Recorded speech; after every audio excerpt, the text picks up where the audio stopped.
থানাৰ ভিতৰতে দুদিনৰ পৰা পৰি আছে এটি মৃতদেহ। গতিকে আপোনালোকক মই কৰজোৰে অনুৰোধ জনাইছোঁ ভিডিঅ'টো যিমান বেছি শ্বেয়াৰ কৰক, কাৰণ এতিয়ালৈকে চিনাকি পৰিচয় ওলোৱা নাই।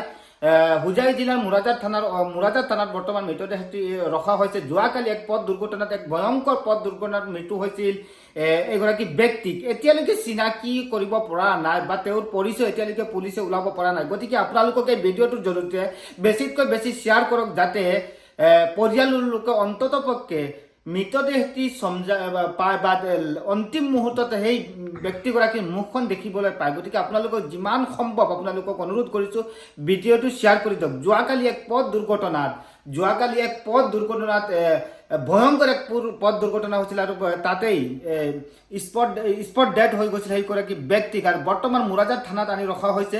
এতিয়ালৈকে সেই ব্যক্তিগৰাকী কৰ হয়, কৰ পৰা আহিছিল, কাৰ সন্তান হয় কোনেও নাজানে। গতিকে আপোনালোকে অনুৰোধ কৰিছোঁ আপোনালোকে শ্বেয়াৰ কৰক, যাতে এই ব্যক্তিগৰাকী অন্ততপক্ষে পৰিচয় ওলায়। কাৰ সন্তান হয় নাজানো, কাৰ মাৰ বুকু খালী হৈ গৈছে কিন্তু মাকে এতিয়ালৈকে খবৰ পোৱা নাই। গতিকে আপোনালোকে শ্বেয়াৰ কৰক, যাতে এই ব্যক্তিগৰাকীৰ অন্ততপক্ষে পৰিচয় ওলায়।